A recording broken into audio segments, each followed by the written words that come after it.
Welcome, all of you, to this wonderful celebration. And also, I can already tell it's going to be fabulous. My name is Michael Keller. I'm the university librarian, and I am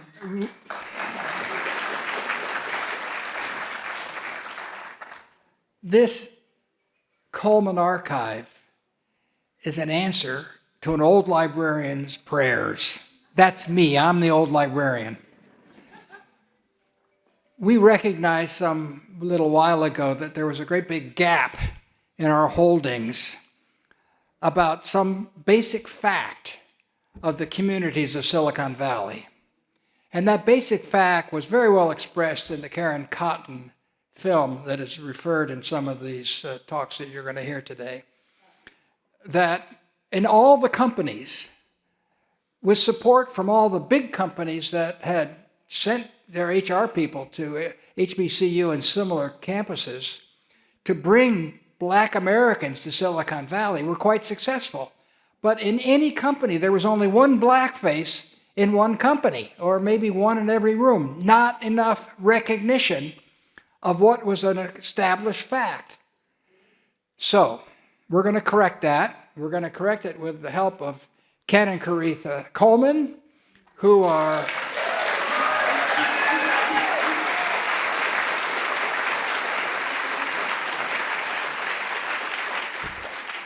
we're going to have a lot of practice with that kind of clapping, I'm glad to tell you. So I want to do a few things tonight. I want to introduce this topic in part by introducing the organization that will make this Coleman archive a permanent and growing archive that will be around long after I and most of my associates will have gone to their reward, because we're making this a program of the university libraries. And once we start a program, it doesn't quit. So you're going to bear with me while I describe what we are, who we are, and what we do, and how we do it, or at least some of how we do it. First of all, let me give you a few words about my background. I came here from a place called Yale University, sometimes misrepresented as Jail University. And it was a great experience, and I loved it, and I'm glad to be here because this is where innovation happens. That's where, tradition happens. We're into a different tradition, that is of innovation. We have here about 15 libraries on campus. 10 of them report to me, and I am the senior most officer of all the libraries. I report to the provost, so I'm a kind of vice provost. We have a remote storage facility about 50 miles away that holds about 7 million volume equivalents, and we deliver from that remote storage facility basically 5 days a week, but we're moving to 7 days a week. And we get a lot of business. There's a lot of material moving back and forth. We have about 100 staff at Stanford and Redwood City, principally our manuscripts and archives processing group and our wonderful but too small preservation department. It's only 15 people. I could use 45 people. We have a staff of 400 people. I'm going to introduce some of them that are here tonight with us in a while. About half of that staff, this is permanent party staff, are professionals, whether librarians or what I call IT wizards. The rest of the staff are well experienced and quite devoted library specialists. And we have roughly 50 more people that are on term appointments. The general attitude of all these people is to give good service, especially to the Stanford faculty and professors, but also to visitors. And this archive, the Coleman archive, will be open to visitors. I hope many come. And over time, I hope that we'll get a lot of the material in that archive digitized, and some of it should be digital on arrival, I think. Our budget is about $100 million. It's not enough, but it's plenty. A third of that comes from endowment income, and we usually have about $10 million in grants and contracts, as well as many expendable gifts that come. We also get gifts in kind. We get lots of very interesting rarities that come our way. Our collections. We have 12 million physical volumes, 3.5 million ebooks, 65,000 current e-journals, 14 miles of archives, plus or minus, hundreds of thousands of ancient and modern maps, over 500,000 recordings in the Archive of Recorded Sound, which is in our music library, and numerous other holdings, from about 9,300 ancient coins to lots of other things, including examples of Silicon Valley technologies that are part of our Realia collection. A few projects you might be interested to know about. From 1999 to 2005, we digitized much of the archive of the General Agreement on Tariff and Trade, the predecessor to the World Trade Organization. We did that in Geneva, Switzerland. So every summer, 40 people went from here to Geneva, where we rented an entire apartment building and went to work in the assembly room of the World Trade Organization, which is right on Lake Léman in Geneva. We also digitized 650 manuscript books from the 6th to the 16th century at Corpus Christi College, which was the collection gathered by the first Archbishop of Canterbury to Elizabeth I. His name was Matthew Parker, and he was a tutor to Elizabeth when she was a child. She was, of course, the child of Anne Boleyn. This project, this digitization project, it was done by lots of specialists, including 3 very, very deeply knowledgeable scholars in the ancient languages of England, and Latin, and Greek, and Hebrew, has changed the practice of manuscript studies in everything from ancient through early modern manuscripts.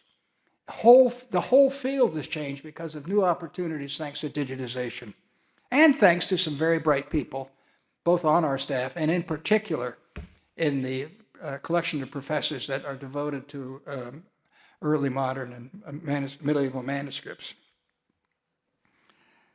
This project involved some new technologies, including some that I'm going to mention, but I'm not expecting you to take an exam on this. But one of the projects is entitled the International Image Interoperability Framework, which has made it possible the transmission by streaming of images of all kinds of things.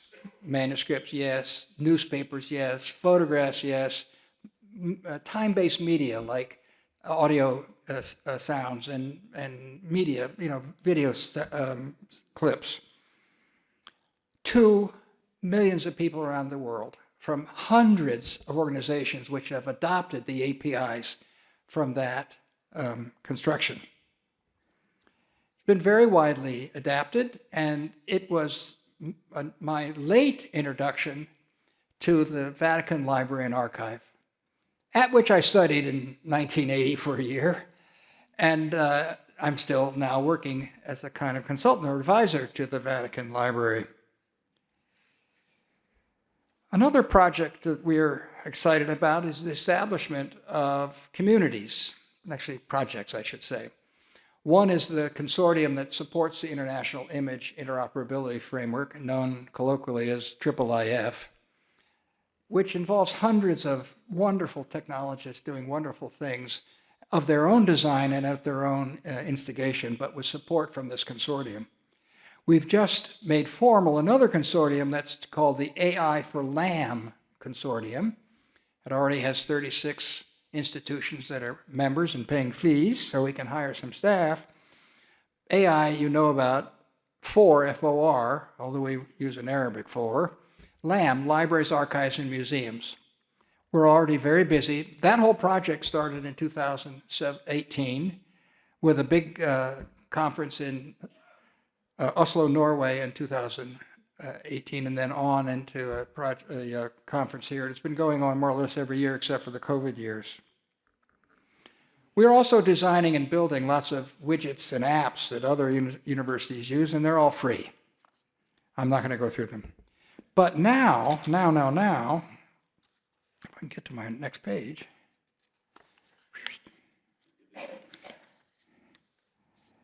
I want to reiterate our promise. Our promise, excuse me, I've got a runny nose.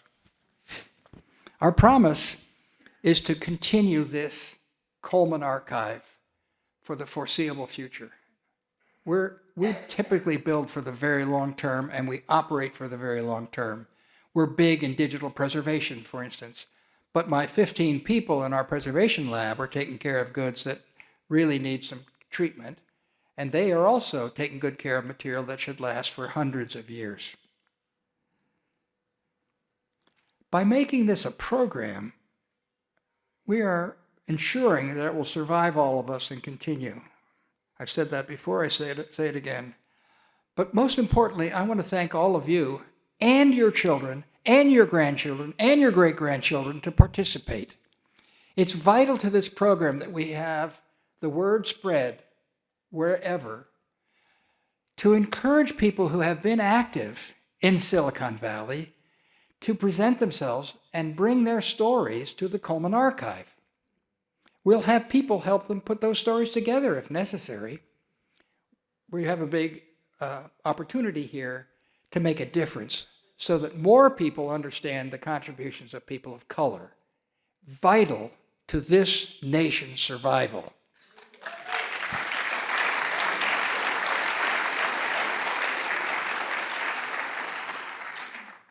So huge thanks, Caretha, Ken, you have made such a difference.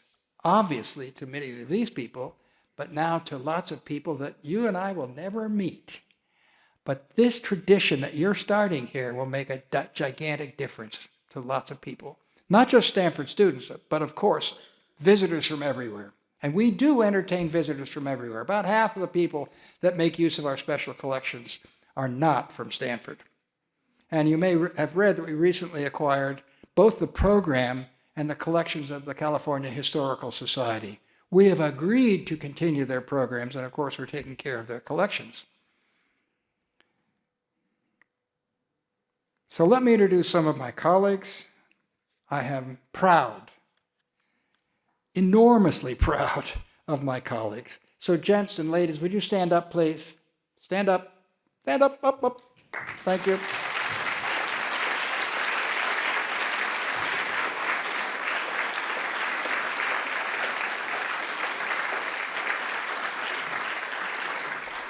I want to take a few minutes to talk about them one by one so you know who they are and what they do. They're going to raise their hand after they've heard me say something about them. First among them is my deputy university librarian, Stanford's deputy university librarian, Philip Scrur. He's a chief operating officer for the libraries and a terrific friend and good colleague, good leader. Roberto Trujillo, standing next to him, longtime Stanford member, and head of special collections, the very, very important special collections. He's an associate university librarian. Vijoy Abraham, assistant university librarian for research data services. He leads a team of wizards, very important wizards that support research using data and similar by Stanford faculty. His whole team is outward facing. Tom Kramer, where's Tom? There he is. AUL, Associate University Librarian for Digital Library Systems and Services, and Chief Technical Advisor to us as we do our work. Rochelle Lundy is Director of our Scholarly Communications Program. She does great work. She's a JD, a lawyer, although not a member of the Bar of California. He's a member of the Bar in general. She does wonderful work on all kinds of things legal. Bernadette Liu. Bernadette is our CFO and executive director of facilities. Catalina Rodriguez is our head of HR. She's been with us forever. She was here when I came, and I'm so glad that she's still here. We need lots of help. I'm going to introduce someone very special to me and Phil, Amelia Kim. Put your hand higher. Okay, thank you. She's our personal assistant, but she's way more than that. She undertakes projects of great details and does great organization of all those details. Two people not present, Julie Sweetkind Singer, our senior associate university librarian for collections and services, and Alexis Mannheim, associate university librarian for technical and access services. She also has family obligations. An Lee is our assistant university librarian for external relations, and she's responsible for getting you all here and making sure that this was a wonderful, happy vibe session. So thank her.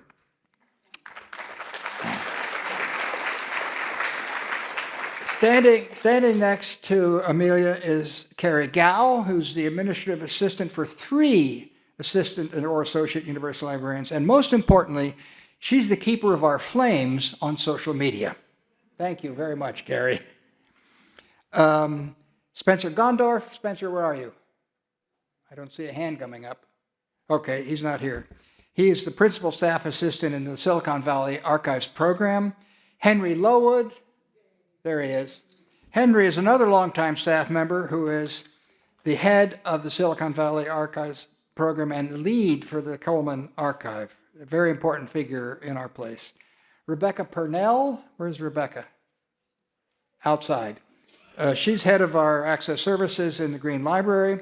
Charles Peterson, there he is the Hobach historian in the Silicon Valley Archives program. Felicia Smith is our curator for social justice and Afro-American studies.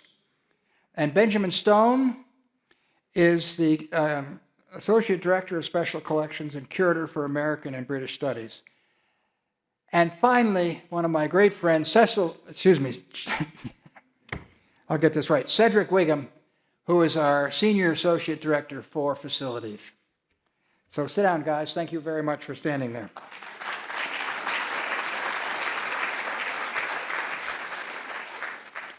I want you to understand that we've been involved in human rights in a big way, not just in America, but elsewhere as well. So we have, for instance, put up the digital archive of the Nuremberg International Military Tribunal 45-46, which is all about the genocide committed by the Nazis and others during World War II. It's vitally important trial because it's the first of the international trials. Several have followed. We're now about to sign a license to put up the Khmer Rouge trial from Cambodia, which had to do with the Khmer Rouge, a communist organization that in a couple of years' time murdered 25% of the population of Cambodia, another great violation of human rights. We have a permanent physical and digital exhibit, so 2 exhibits, on murdered Black Americans since Emmett Till. The physical part is now in the main entrance to Green Library. So when you walk in that door, you will see 2 glass panels that have the names of a selected 65 people that were lynched or otherwise murdered in their youth for no good reason, and from roughly 1950 until today. The digital edition, version of that exhibit is up. It's much longer. There's a lot more information, and it's available all the time to anyone, anywhere in the world. I invite you to come see the physical exhibit, and Felicia can help you find the digital one. We have over 11,000 archives. Among the most famous of them are the Dianne Feinstein Senatorial Archive, and for that matter, the archive of her service to San Francisco as council member and then as mayor. It's one of the biggest archives we've undertaken. It's 6,200 archival boxes, which arrived in 4 tractor trailers from Washington and Maryland a few years ago. We're very proud of her. We made this arrangement with her in 2005, and we've been following her direction on it since then. Another very important one is the archive of the Mexican American Legal Defense Fund. We call it MALDEV, which has provided funding to support people of color and others who have come from south of the border, who have, in one fashion or another, have gotten in trouble, or people have alleged that they've gotten in trouble. And this fund has been with us for over 25 years now, their archive, and we're about to receive the second tranche of the last 25 years. It's very important. And they, in fact, have also paid for legal defense south of the border, all the way through Latin America. One of my favorite observations that I recite constantly is that only the paranoid survive. Thus, our principal government documents curator led an effort beginning in 2008 to harvest the end-of-term documents and other publications of the exiting president of the executive branch of the U.S. federal government and their appointees in the executive branch. A similar effort ensued in late November of 2024.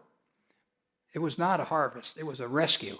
And that rescue has continued to this day because the Trump government has been suppressing documents that you and I have paid for and are important to scholars, scientists, students, social welfare people, you name it, around the U.S. It's wrong.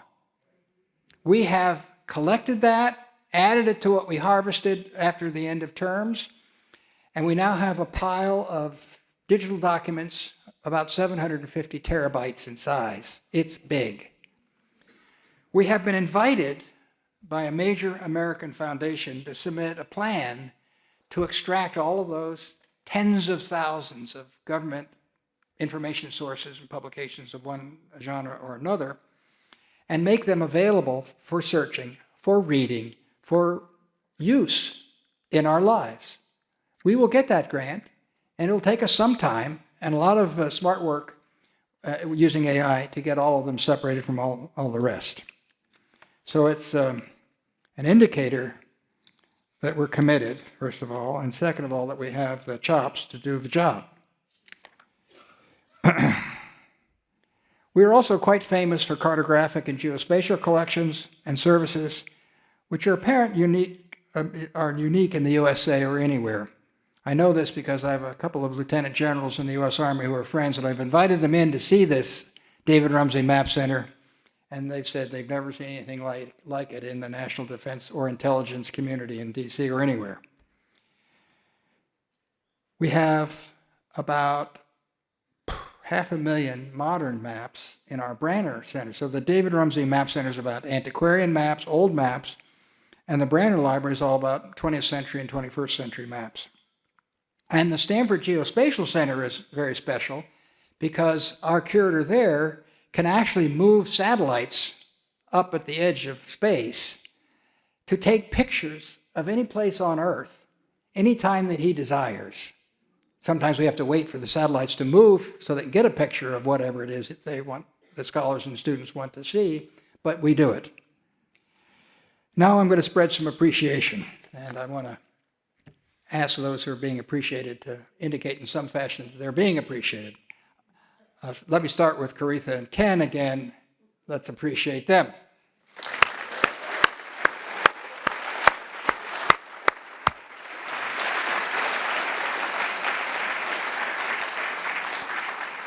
Then I want to appreciate Fred Gibbons.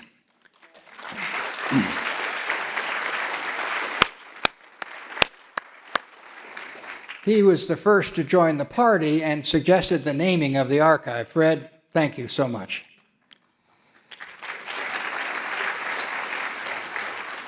Now, there are sponsors of this event who are also contributors to the Coleman Archive funding. I'm going to name them, but I'm not going to give any biographies. Deborah Engel of the Silicon Valley Community Foundation. Deborah, are you here? There she is. Russell and Karen Goldsmith, are you here? No, not here. Suresh and Radhakata. There you are. Thank you very much. Bill and Gay Krause.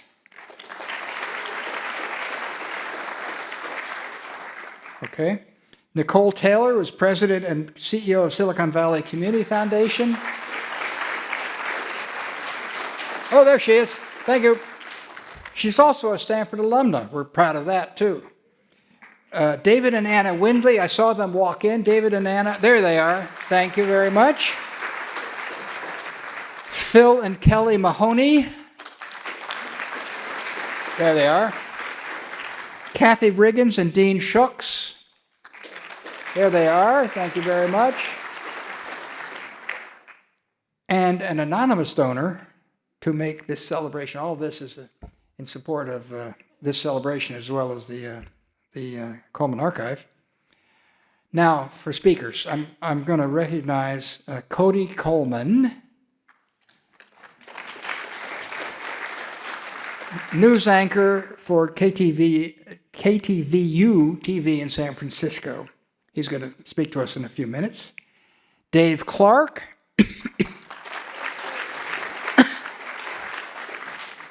Dave came early to make sure he got a good seat. Nothing wrong with that. Senator Cory Booker, I want you to pay very close attention to what I'm about to say. This excellent and very well-respected senator in his current role, but is currently underemployed in that role, provides you and me with an amazing video in a few minutes. I want you to note that I said currently, and I hope temporarily, underemployed, because I've got an idea for him to take a higher role in our nation. You heard it here first. Ken and Caretha will conclude the spoken program with their remarks. And now I want to introduce Ahmed Thomas, who is going to be MC the rest of this event. And let me give you a few words about Ahmed. I think I'm going to be overtaken by professionalism here. He's the CEO of the Silicon Valley Leadership Group, one of the nation's most dynamic business associations representing the global technology companies driving the innovation economy and its ecosystem. Prior to joining Silicon Valley Leadership Group in 2020, Ahmed worked for a decade as an investment banker at Barclays, where he managed over $15 billion in debt financings. Pretty good number, that. Thomas began his professional career as an aide to Dianne Feinstein. So we're together on this. Where he served as the lead advisor on finance and economic policy. He serves on several boards aligned with his core passions around technology, sports, and adventure, and helping underserved communities. These relationships currently include the Bay Area Host Committee, California's Partner Projects, Health Right 360, Housing Trust Silicon Valley, National Outdoor Leadership School, the San Jose Symphony, and Silicon Valley Leadership Group Foundation. Thank you all, one and all, for coming tonight. I'm delighted to see you. I hope you will look me up along with all those people at the reception a little bit later.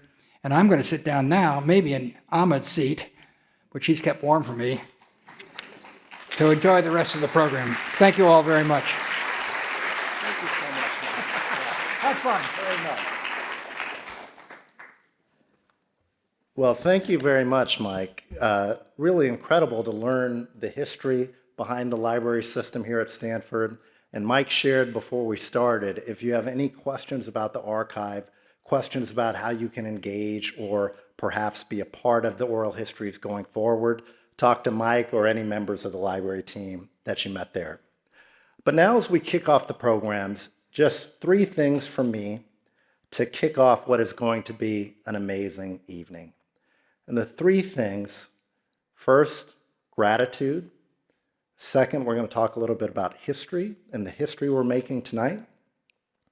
And then third, the call to action. In terms of gratitude for the 350 of us here tonight, I think it's very telling. Ken and Caretha told me before I got on stage, and as I asked them what they want to convey, time and again that they wanted to share how grateful they were to all of you for coming to support them and be part of this historic night. And I thought that was just so telling and so in line with their character, because Ken and Caretha, we're grateful to you. I wouldn't be on this stage without you all. So many of us stand on the shoulders of giants such as you. So we'll have a lot of rounds of applause here tonight, but I do want to give a heartfelt round of applause and thank you to Ken and Caretha Coleman and the Coleman family.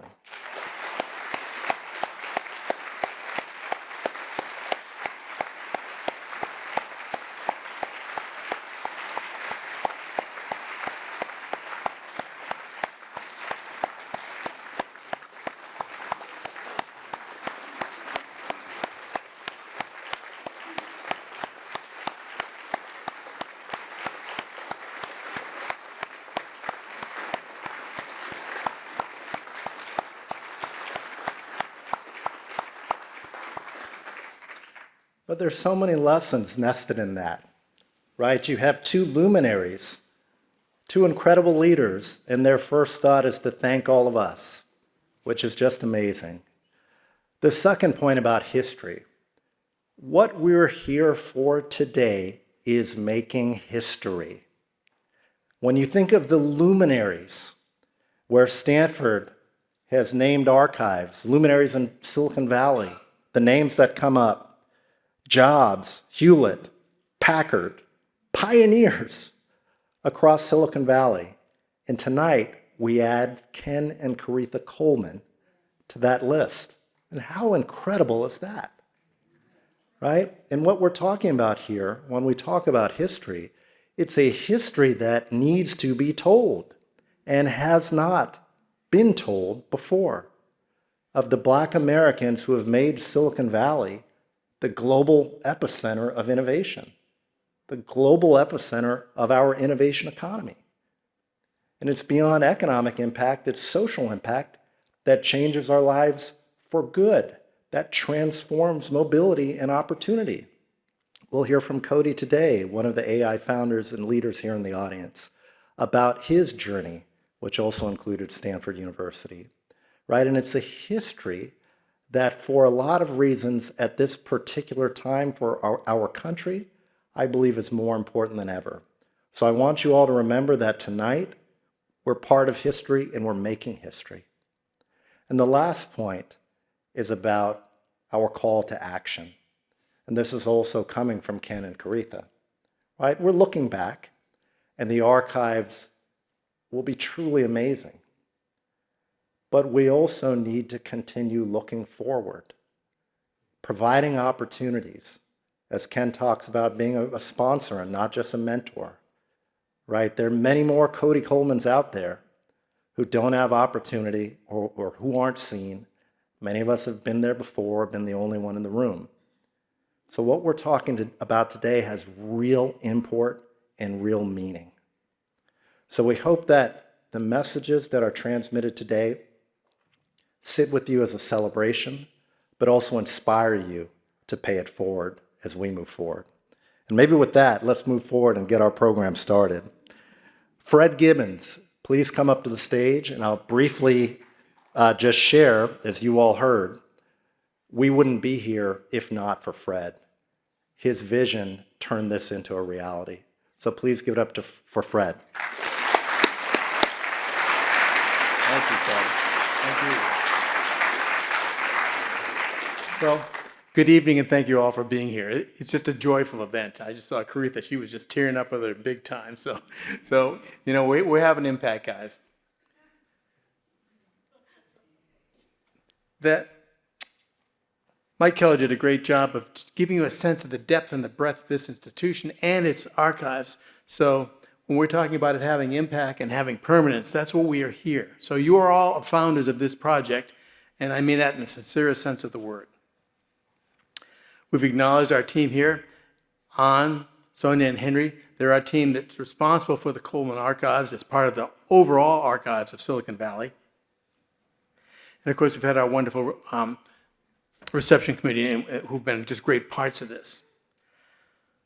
I want to tell my story of my relationship with the Colemans, and I'm going to tell you the story of how the name happened. Ken, you were part of my onboarding team at Hewlett Packard. And by the way, that was 1975. So I can do that math. That was 50 years ago. So yes, you've been around that long. You've been having impact that long. 50 years of history, guys. That's what's been happening. Ken onboarded me, and I remember so well from that conversation, it wasn't just about, kind of how it works at HP. He kind of really gave me guidance on how to build a career. And anybody who's here has had that conversation with him, you know what I'm talking about. He takes the big picture, he starts thinking about you, your responsibilities, and he sits back and he kind of takes it all in, and then you listen to what he has to say. So you helped me, Ken, as I launched my career here in Silicon Valley, all the way through starting and building a company. The company that I started with a few other members who are here tonight was Software Publishing Corporation. And we went looking for the best that we could find, and it was a woman named Caretha Coleman. Caretha was our first vice president of human resources, and Caretha, you built the company of Software Publishing Corporation. You taught us that products are not the only way to build a company. In fact, they're not even good enough. You have to build a culture, you have to build teams, and you have to build trust. And that we owe to you.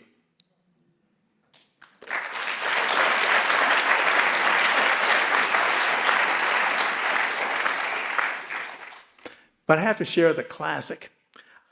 They invite you over to the house for dinner. I'm sure many of us have been there.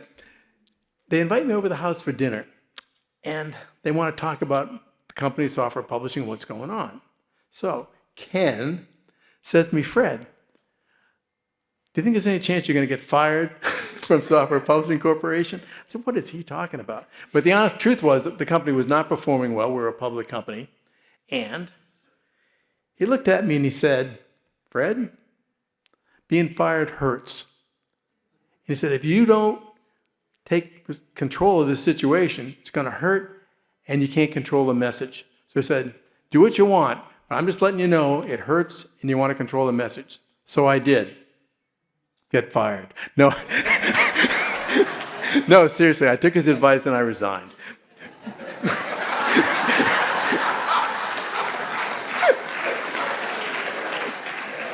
I don't know why you're clapping, it hurt.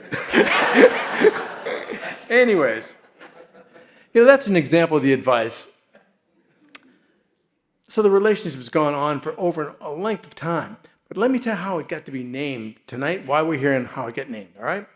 So, a couple of years ago, Stanford put out a newsletter, and it said, Henry Lowood was the guy who was writing the article, and he said, we are starting an African-American history archives in Silicon Valley.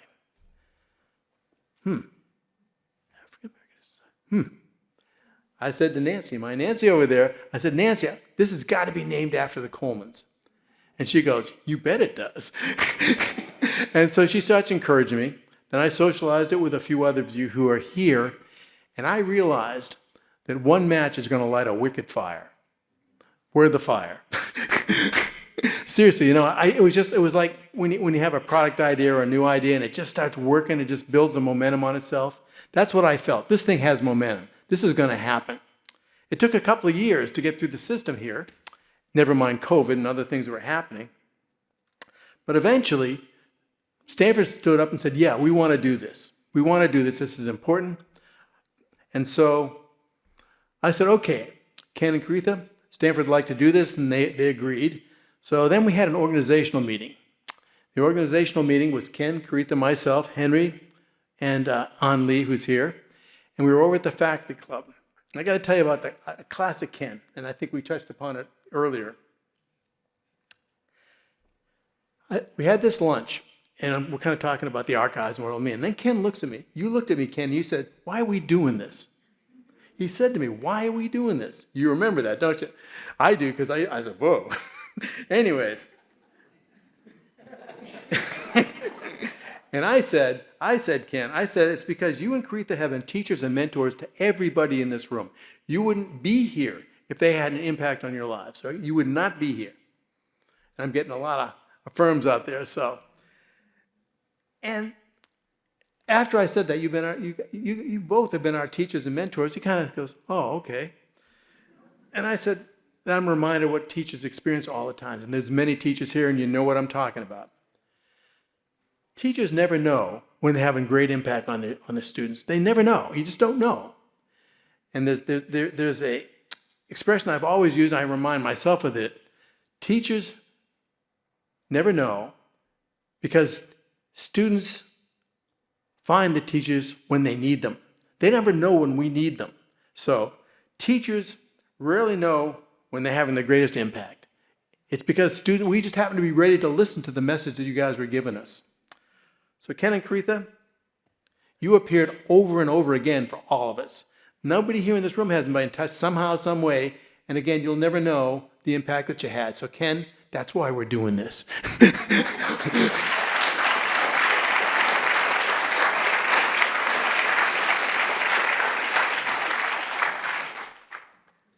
Tonight, we're gathered here with friends, family, co-workers, to honor you both. As we heard from Mike, the Coleman Archives will carry forward, I don't want to say forever, but it's going to outdistance us all. How amazing is that? That what we're starting here is going to go beyond us. I mean, you may want to write a book, but I tell you, your grandchildren will probably be the only people that read it. Why not write your book with us here in the archives, okay? Why not write your book here in the archives? This is a place where you will have an audience, not just here, but around the world. For researchers and students for decades, if not centuries to come, these stories will be preserved here. We've got that clear message tonight. So, as you leave here, there's a little brochure outside. It tells you how to get hold of everybody who's here tonight. And yes, Henry, who's here. Henry, can you stand up for me one more time? Now, Henry is our curator. Henry's the guy. And he and I talked about this, and he's ready to hear from you. And, we'll sort them out and figure what's going on. But think about the stories that you have to tell and how we can take advantage of them here. It's obviously been an honor for me to be here tonight, to be here in front of you and watching this great accomplishment that represents the Coleman families. So, good night, good luck. Thanks.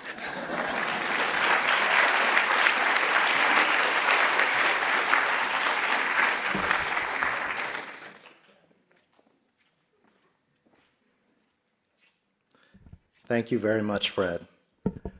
The thing about Ken and Caretha with their advice, they're never wrong. And even though you don't want to hear it, they're right. And it sounds like for Fred, you made some tough choices, but it all worked out well in the end. So thank you, Fred. And you all heard a little bit in my intro about Cody Coleman. Cody is our next speaker. Cody is the CEO and co-founder of Coactive AI. And maybe I'll just say this, and Cody, you can share your story. I'm not sure if there's a more inspiring story out there in terms of modern-day CEOs in Silicon Valley. Cody, as I shared, is an inspiration. He's a really good person, and he's a dynamic leader, really setting the tone for what technology leadership in Silicon Valley looks like now, and I hope for many years to come. Cody, we look forward to hearing your perspective, and thank you again for joining us.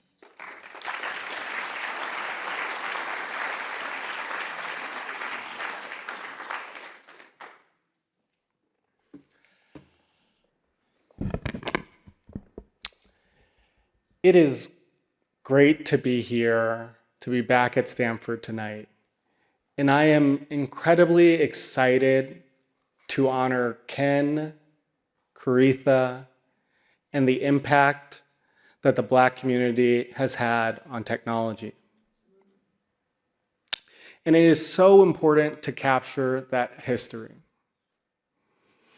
But I have to start with the disclaimer. Despite my name being Cody Coleman,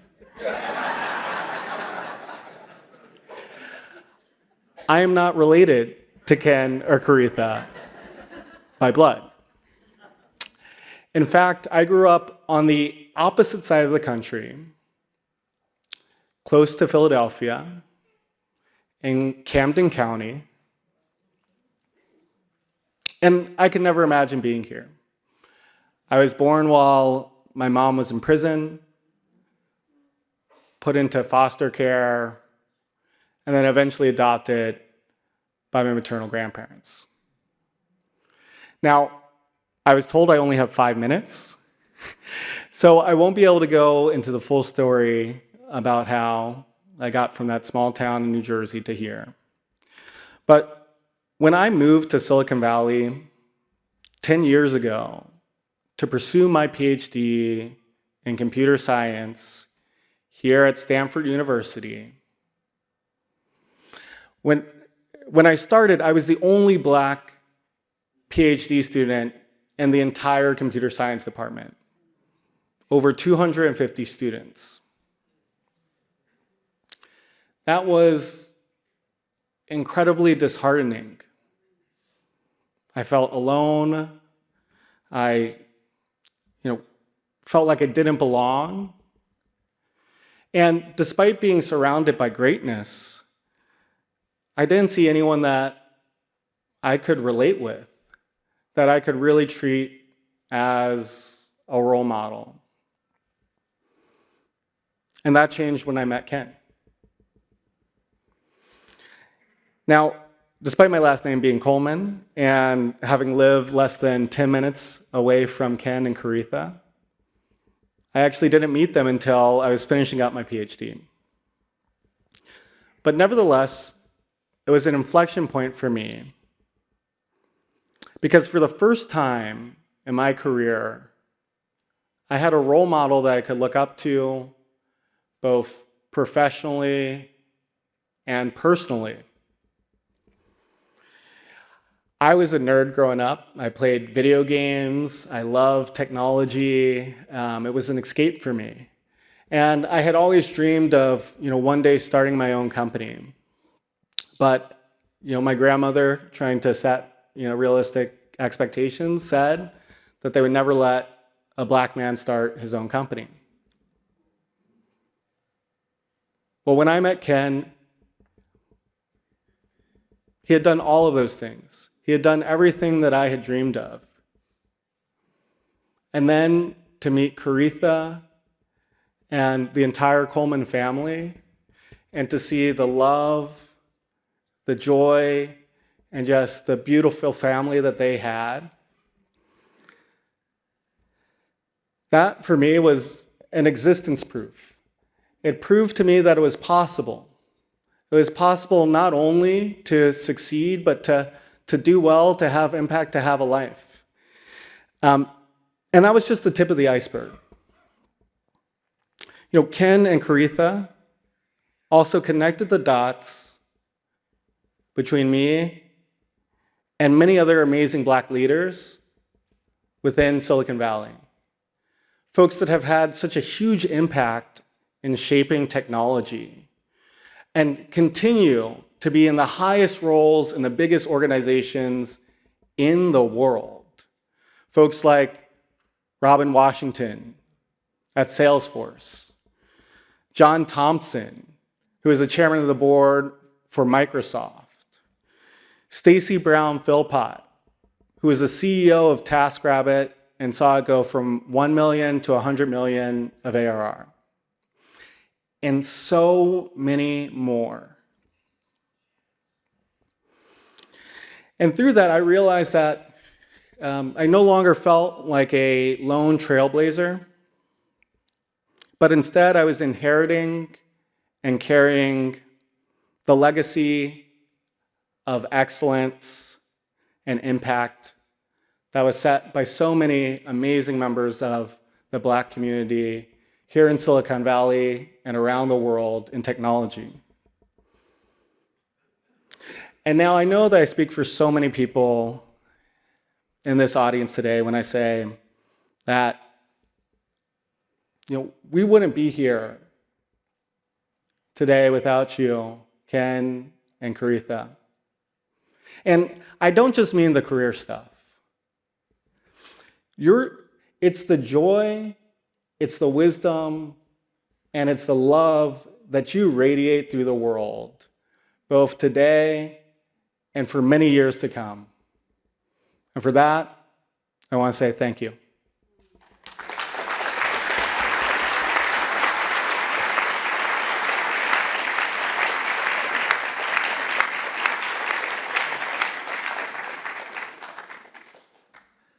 That's beautiful, Cody, and thank you. And it goes back to how we kicked off the program, right? All of us are here. We're full of gratitude. And from Ken and Caretha, the first thought is to thank us, right? So Cody, that does really hit close to home. And again, thank you. Our next speaker is Dave Clark. Dave is a TV news anchor at KTVU TV in San Francisco. He's been with KTVU since 2007. He's an award-winning newsman, 40 years of broadcasting experience. He's been on CBS, CNN, Disney, MSNBC, NBC News. I'm just going to stop, Dave. Dave has been all over, but let's give it up for Dave Clark.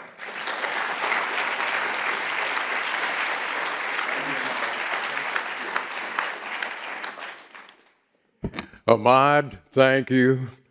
Thank you all for being here. And look, I'm just going to come right out and say, Ken and Caretha, I love you. I do. You know, when I came to the Bay Area, I had worked all over the country, and I came here to the Bay Area to work for KTVU. And I met Ken and Caretha, and I started loving them then. I would listen to the stories of Ken. I only have a minute or so to talk to you.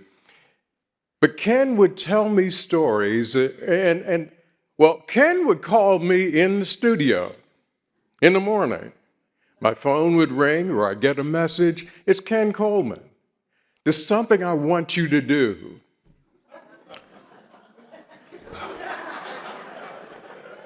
I was fine with that, so I did it.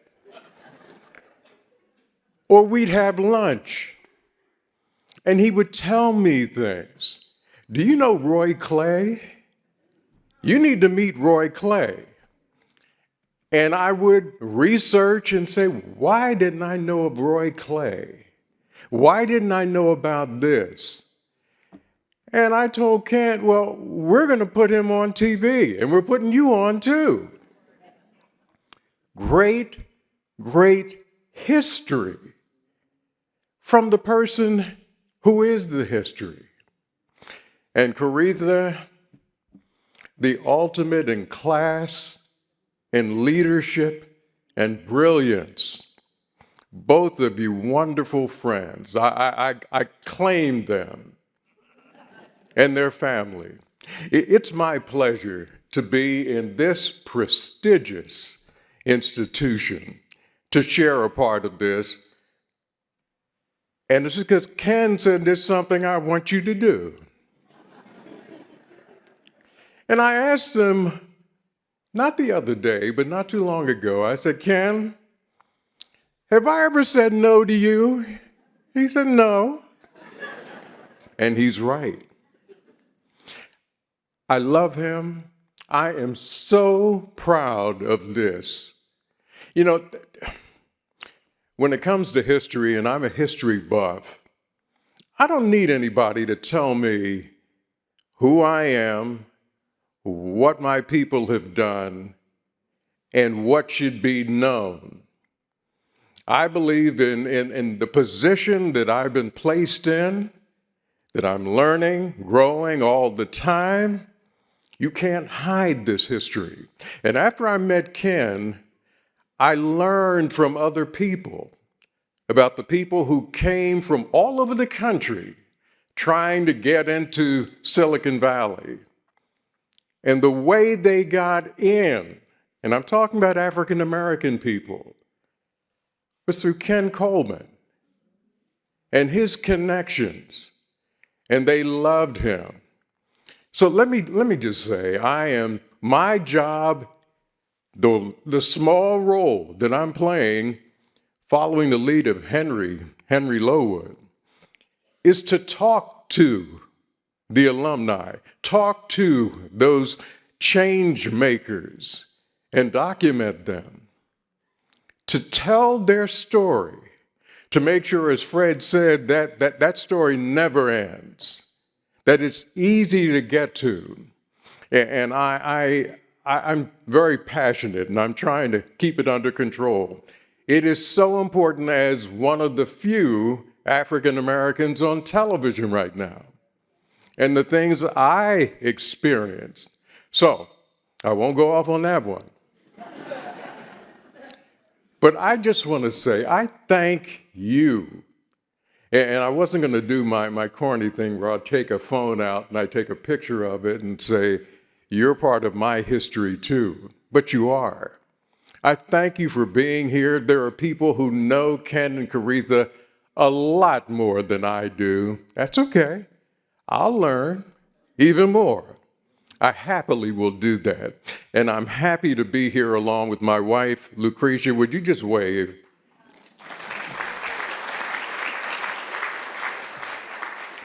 So I'll stop right here and just say that Henry, when we get to work and talking to people and following your lead and following the lead of your team, we're going to have fun doing that as we make history together with the Colemans. So, ladies and gentlemen, thank you. Thank you very much.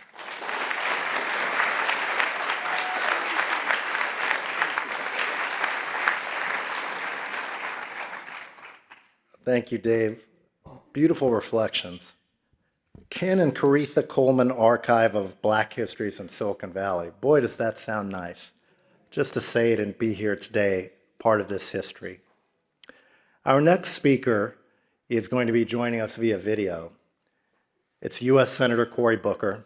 We won't go into his bio. If you don't know Senator Booker and what he's doing, I can't help you. But I do think what's more important is to know how much he wanted to be here, how much Ken and Caretha and the Coleman family meant to him. And we have not seen the video yet, and Ken and Caretha said they intentionally wanted to experience this with all of us together. But it is a very heartfelt, personal, powerful message from Senator Booker. So again, he sends his regrets. Very sorry that he could not be here. There's some stuff going on in D.C. Dave and others who follow the news who will understand, and we all understand why he can't be here. His vote is very much needed. But I will turn it to the team here at Stanford, and we'll cue up the remarks from United States Senator Cory Booker. Hello, everybody. It is physically painful not to be there. This is such an extraordinary day. Two extraordinary people, Ken and Caretha Coleman and Stanford. In so many ways, this is my worlds coming together at a moment of light that is so important. Now, Ken and Caretha Coleman are extraordinary Americans, human beings. They are people that are titans in values that are at the core of how I was raised. And I want to try to frame this for everyone of why what Stanford Libraries is doing, what this honor is really about. And I want to do that by drawing from history that was preserved, about a moment in history that almost wasn't known about. You see, in my life, and I'm bending over to pick up this statue, statue is my greatest American hero, a woman named Harriet Tubman. And I keep this statue on my desk. It's been on my desk since I was a mayor because of these values that I think are so evident in this moment. And I want to explain that by reading a letter. And this is a letter from Frederick Douglass to Harriet Tubman. It's from Rochester. It happened on August 29th, 1868. And this is what the letter says. Dear Harriet, I am glad to know that the story of your eventful life has been written by a kind lady and that same is soon to be published. You ask for what you do not need when you call upon me for a word of commendation. I need such words from you far more than you can need them from me, especially where your superior labors and devotion to the cause of the lately enslaved of our land are known as I know them. The difference between us is very marked. Most that I have done and suffered in the service of our cause has been in public, and I have received much encouragement at every step of the way. You, on the other hand, labored in a private way. I have wrought in the day, you in the night. I have had the applause of the crowd and the satisfaction that comes of being approved by the multitude, while the most that you have done has been witnessed by a few trembling, scared, and footsore bondsmen and women whom you have led out of the house of bondage, and whose heartfelt God bless you has been your only reward. The midnight sky and the silent stars have been the witness of your devotion to freedom and of your heroism. Excepting John Brown of sacred memory, I know of no one who has willingly encountered more perils and hardships to serve our enslaved people than you have. Much that you have done would seem improbable to those who do not know you as I know you. It is to me a great pleasure and a great privilege to bear testimony to your character and your works, and to say to those to whom you may come that I regard you in every way truthful and trustworthy. Your friend, Frederick Douglass. I want you all to know why this moment is so profoundly special to me and to millions of people, what this project named in honor of these two people, why it is so special. I say this not just in a historic context, but in a very personal one. You see, I was raised by these parents who were almost offended by the privileges that I enjoyed. And I say that because their struggles were so greater. What they witnessed in their era, to have their young African-American son suddenly going to Stanford on a football scholarship, getting 2 degrees, going on to law school and studying overseas. My dad said to me when I was graduating from law school, boy, you got more degrees in the month of July and you ain't hot. Life ain't about the degrees you get. It's about the service you give. You see, the first pillar of Ken and Caretha Coleman, to me, has understanding that the defining feature of their lives is not personal accomplishment. These are two individuals that, as you read their bio, have extraordinary personal accomplishment, individual achievement, but what has marked their lives is that every step of the way, they have built their lives on service. My parents taught me that I drink deeply from wells of freedom and liberty that I did not dig, that I eat from a lavish banquet table prepared for me by my ancestors, that I can't pay them back, but I've got to pay it forward. What Ken and Caretha have done with their careers is that they have not only paid it forward, they have paved a way forward for so many people. They are, in many ways, building still this railroad that at one point was that infrastructure project called the Underground Railroad, but the progress forward has still been hard, still been difficult, still needed conductors on that railroad. What I love about this celebration is that as we look to great scientific achievements, that these stories, like the one of Harriet Tubman that almost wasn't told, the story of Harriet Tubman that went almost unknown, is that what you all are doing right now is making sure that the stories are told about the people that paved the way, about the people that were vanguards and trailblazers, the people that made a way out of no way, a people that literally transformed humanity. You see, the greatness of the African American story is not just a story of liberation from bondage. It's a story about people who believed in the idea of America, the infinite possibilities of this nation, even when this nation didn't believe in them, and that remade this country into a deeper, richer democracy for everyone. They helped to create that fertile ground in which impossible dreams come true. If there's anything about the story of Silicon Valley writ large, it is about that. It's about the genius of Americans, of all Americans from many different backgrounds, could take that genius, apply it, and create transformative realities for everyone. Think about the great African American scientists that are not household names, but help to do things that are just world-changing. Take Katherine Johnson, NASA mathematician whose calculations were critical to America's first human space flights, personally verified the orbital math for John Glenn's mission. Her work ensured that astronauts returned home safely, and a reminder that she gave that the greatest leaps forward really depended upon excellence and genius, and in this case, Black excellence. These are the stories that need to be preserved and told. Dorothy Vaughan, supervisor of the first all-Black computing unit at NASA, anticipated the computer age and taught herself and her team Fortran, prepared NASA for the transition from human computers to machine computing, turned exclusion into opportunity for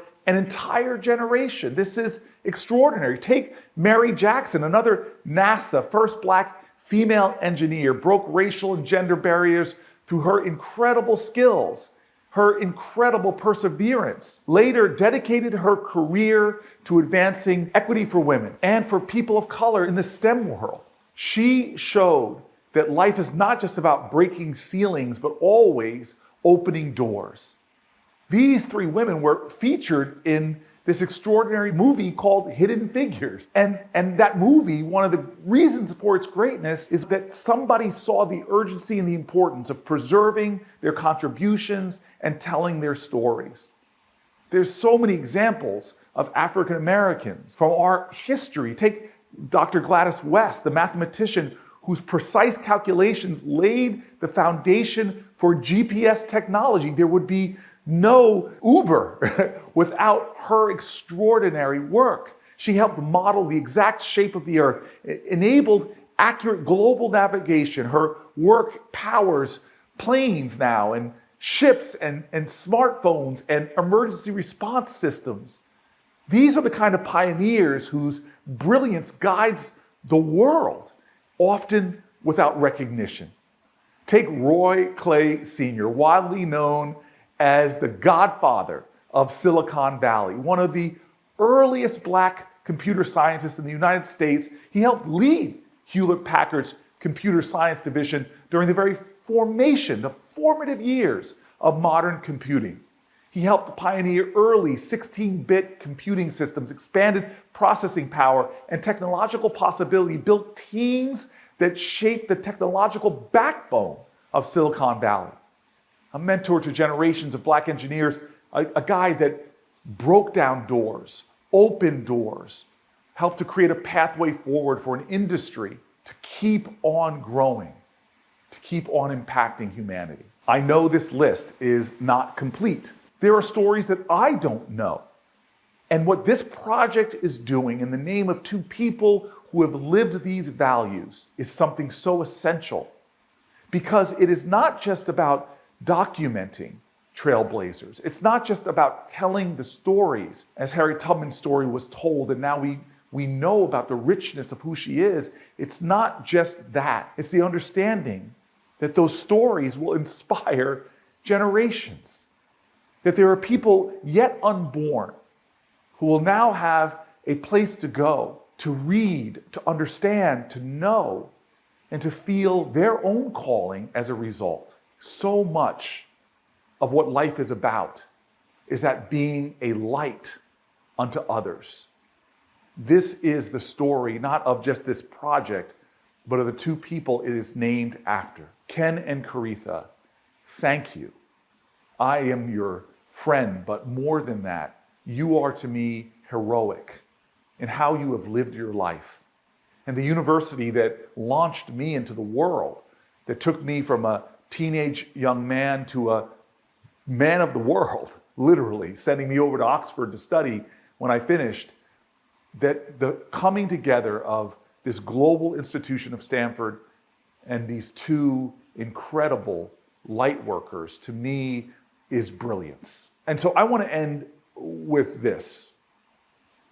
There is a calling now in the world, as we are seeing more and more darkness, to elevate light, to elevate hope, to expand horizons. We are literally in a time in America where we are seeing stories about African Americans taken out of libraries. We're seeing people that want to erase our history.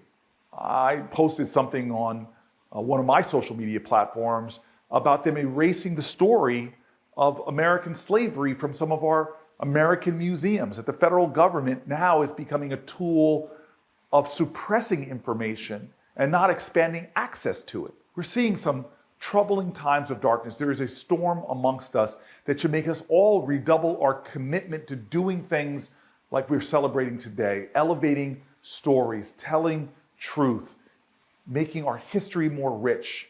It is the essential ingredient towards making our future even greater. But I tell this story to conclude because it's so much about these two individuals. It is a story that I experienced not during a metaphorical storm, and darkness that we're experiencing right now. Literally, I was the mayor of the city of Newark, and we were driving. I was mayor, I was in the back, there was 2 police officers driving me. Hurricane Sandy was just hours away, and I was doing sweeps of our city late at night to make sure everything was prepared. I wanted to mark problems for emergency crews, and as I'm driving along, my phone rings with what I believe when I answer it, that I heard what I thought then was the stupidest question in America, because I answered the phone and the person on the other side of the phone says, would you hold for the President of the United States? It's the White House operator.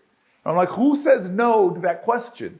Would you hold for the President of the United States? Yes. And then the next voice I hear is Barack Obama. And it was an amazing phone call. President Barack Obama is in the Oval Office checking in on the mayor of one of the East Coast cities that's going to be slammed by the storm. It was such an affirming call. It was so encouraging. Could have been 5 or 7 minutes, but I end that phone call and then my phone rings again. This time, no operator, no question. It's a name I recognize. It's Chris Christie, my governor. Storms and challenges are no time for partisanship. There's too much of that in our country. He and I are friends then and friends now, and he's doing the same thing, an act of grace and encouraging me. We're connecting, talking about what we need to do as professionals, but also how we're there for each other as friends. It was an incredible call, and I hung up, and wow, I talked to the President of the United States, immediately the governor of my state, but now I'm going up a hill. At the top of this hill, I see a light swinging back and forth, and it's just strange to me. It's in the middle of the road, going back and forth, and I'm like, what is this? And as we get closer, I see it's a man swinging a big light.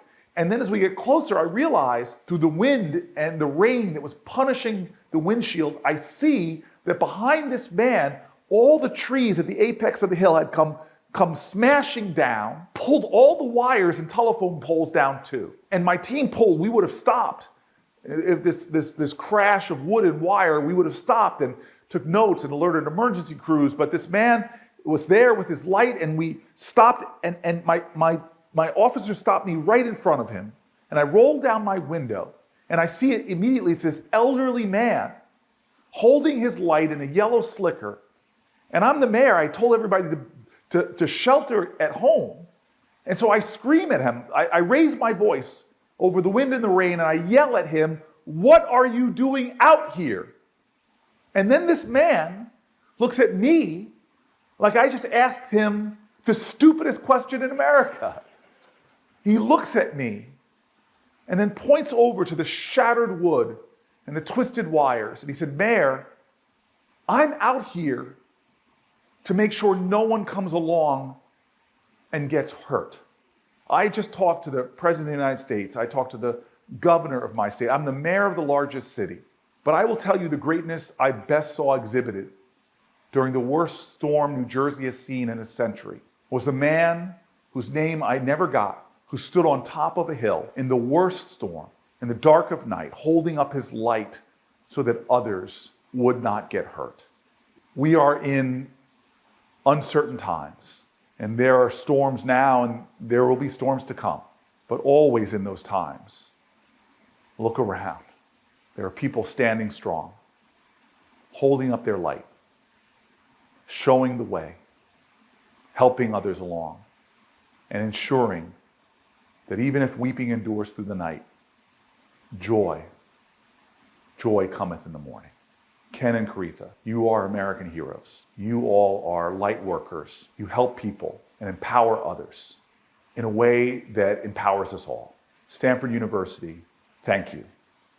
This is one of those days that I am so proud of my alma mater and so grateful for what you all are doing to tell our story, to preserve our history, and to ensure that our light endures. Thank you all. God bless you. And Ken and Caretha, I love you.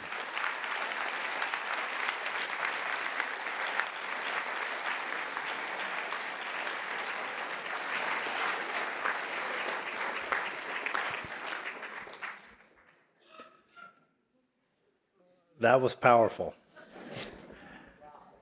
And I think there are few people that could follow remarks like that, but we're very fortunate that we have the two of them here in the room, because next we're going to hear from the heroes behind this archive. And I love what the senator shared. the points of light that Ken and Caretha have been to so many of us. And the grace, the care, the love, everything you heard from Senator Booker, we all know in the room, it's all true. And Ken and Caretha, again, we want to say thank you. We're going to hear from them next directly, and we want to honor you once again. Thank you both. They'll be up. Yeah.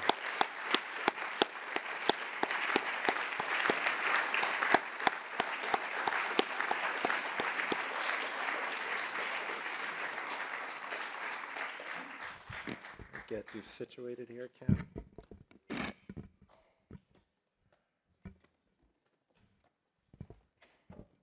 You take all the time you need, Ken. Meaning, there's no, you want to keep us for the next hour, we're all ears. I won't. I can't wait to have a glass of wine.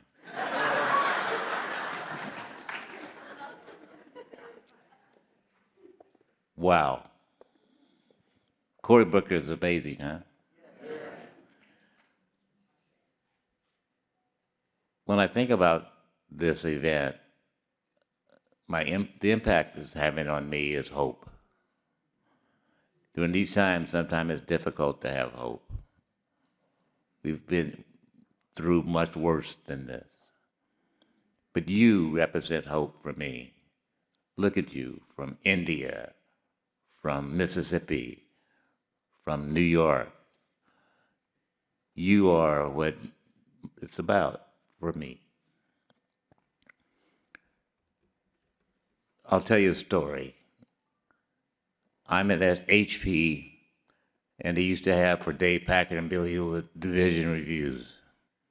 And in my first division review, I had to make a presentation.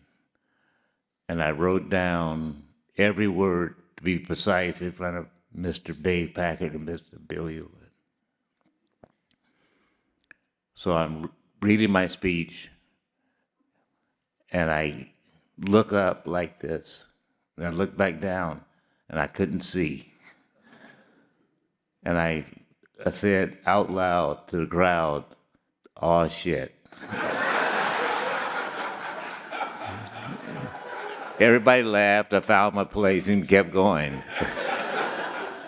But since then, I don't write every word for speeches, because I didn't want to have an "all shit" moment.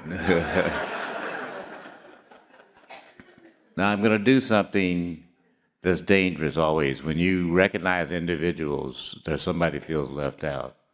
So I'm asking for apology for those that I don't mention. That doesn't mean you're important, but we don't want to be here for the next hour calling out each of you and why you matter to me or Caretha. But I do want to tell you a little story. You know, I grew up in Centralia, Illinois, and my sister's here, Clara. And my mother was the VP of Human Resources in our family, kept our father from killing us. But my father's impact on me, he said, "Son, I don't care if you're a ditch digger, be good at it and work hard at it. The only thing you can control is how hard you work and the effort you put forth." My mother was a VP of Human Resources. She kept peace, and she was a kind soul. And she said, "Be good to people and do the right thing." And so I'm framed by these two people who grew up in a very difficult time. They were one step away from slavery.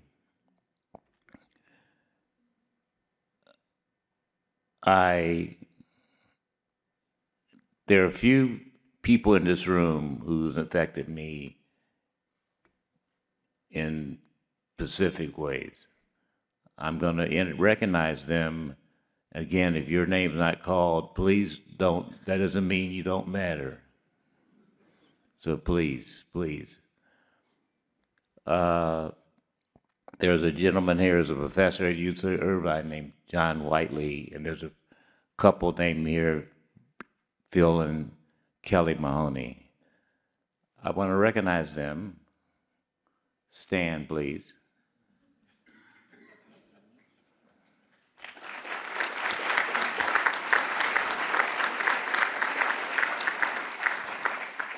because they had enough faith in me to ask me to be their godfather to their kids. That was very touching and meaningful to me, and I'm very close to those kids who are now adults. You know, part of getting old, when you had to call a 50-year-old person a kid, you know something. But there are two gentlemen here who I worked for, and it wasn't that they hired me, is they had me to ultimately do a job that I didn't see I could do myself. They had to convince me to do that was transformative for me. The gentleman who recruited me from HP to go to Activision, the first video game software company, is Jim Levy. Jim's here. Where are you, Jim? Stand.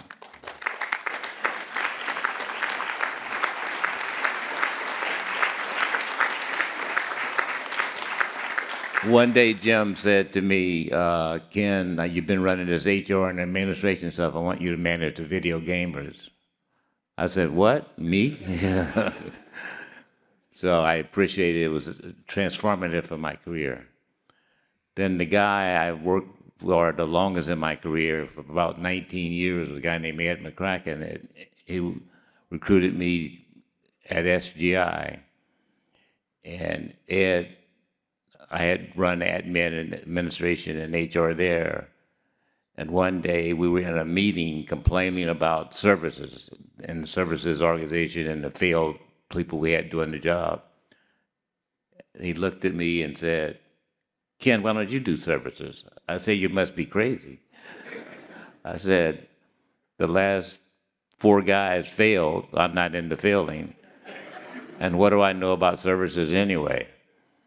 So my hero, the guy who believed in me, guy transformed my career to be an operator, and who came all the way from Iowa to be here, Ed McCracken.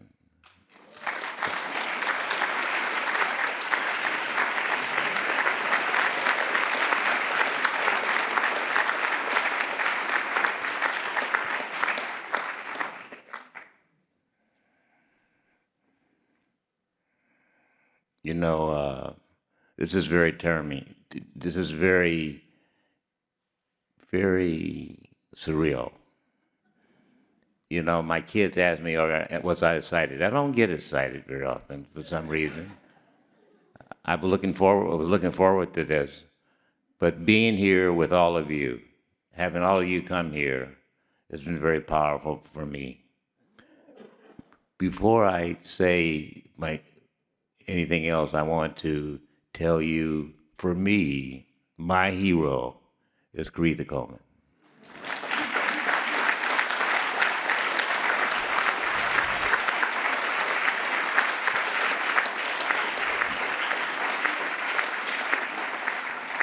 I admire you, I love you, I appreciate you, I value you, I respect you. Yeah.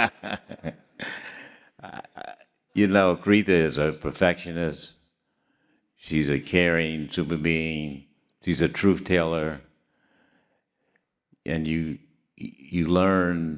I learned a couple things from her that's caused us to be married almost 50 years. Yes, dear. And I don't have to be the last person to speak. But Caretha, thank you. Thank you. Thank you. I love you very much. Thank you. Thank you guys for coming. I mean, this is really overwhelming. Thank you. I appreciate you being here and we didn't do this. I didn't do this for accolades. I just wanted to make a difference. And it's that simple. I wanted to be a positive impact on the world, and that it left it a better world than it was before I came along. And for that, I appreciate you showing up. Caretha.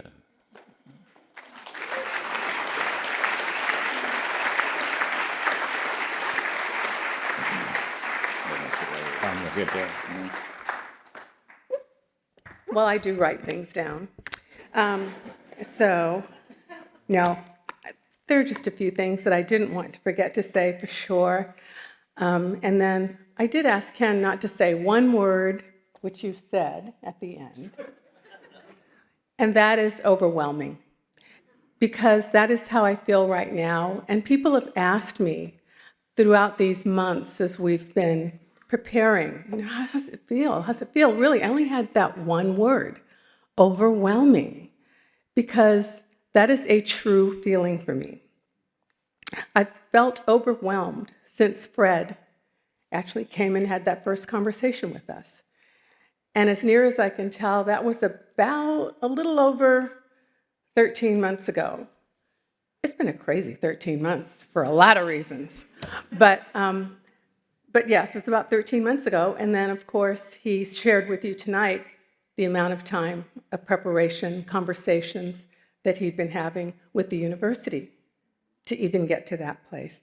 So I've been very overwhelmed. It's such a generous endowment, Fred. And I know it comes from your heart as well. And I thank you for that. Ken and I both do. And I don't know, it's hard to know how to say it and express the appreciation other than those two words. But right now, that's all I have. So thank you.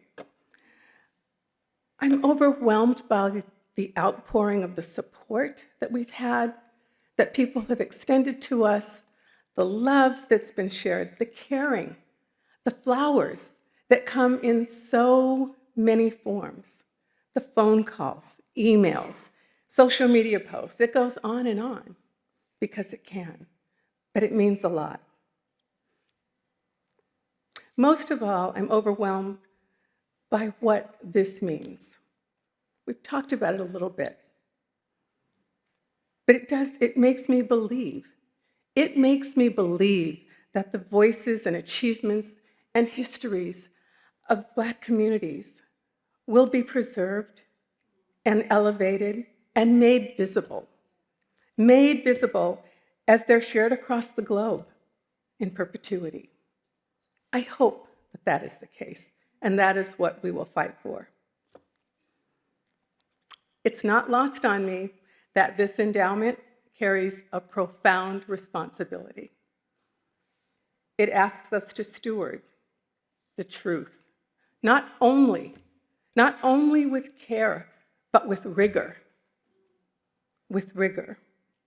to honor the past with integrity, and to protect these stories for generations to come, so that we can share, but more so that the next generations after us can inherit fuller and more truthful understanding of our shared history. Not only to know where we've been, and that is important, we know that, but to really know what's possible. That's what counts. And I find myself overwhelmed by the timing of this event because it matters so much. It matters so much. These histories matter. These accomplishments make a huge difference, and these voices will endure at a time when difference itself, as we all know it, where difference itself is under scrutiny in our country. This endowment stands as a lasting affirmation of the value of truth and historical accountability, and yes, I dare to say it, inclusion.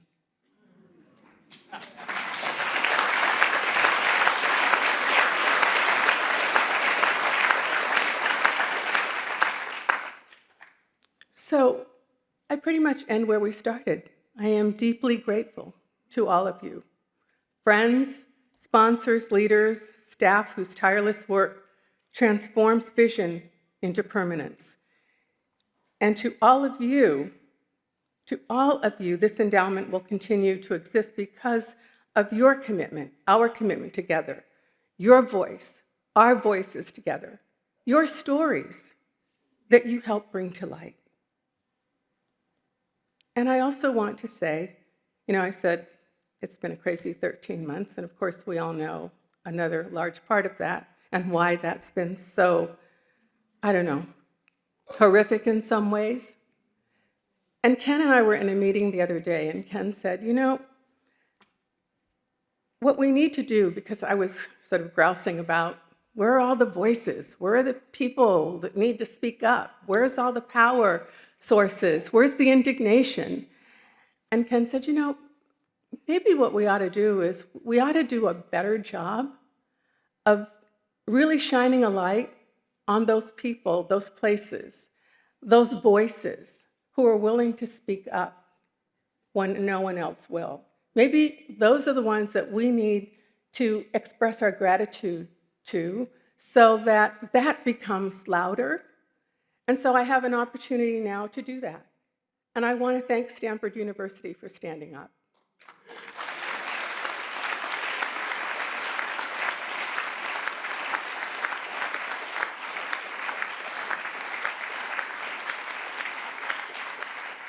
Because as we know, there have been many moments in this past year where they could have said, let's pause, and they didn't. So thank you to you, thank you to Stanford, thank you, and have a good evening. We want to share the rest of the evening with you, which should be more fun.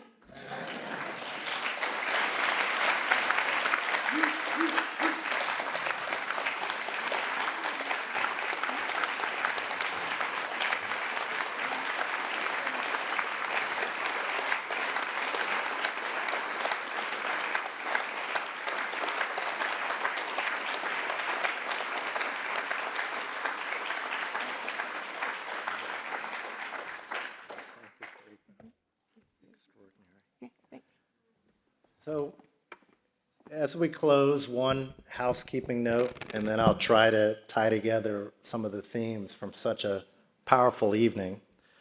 The housekeeping note is that to my right, so your left, after the program concludes here, we'll be having a reception, as Ken and Caretha noted. You'll have time to catch up with Ken and Caretha and for networking and great wine and great food. So we look forward to that. But beyond all of that, again, a huge thank you for all of you coming to be part of history, to be part of preserving history.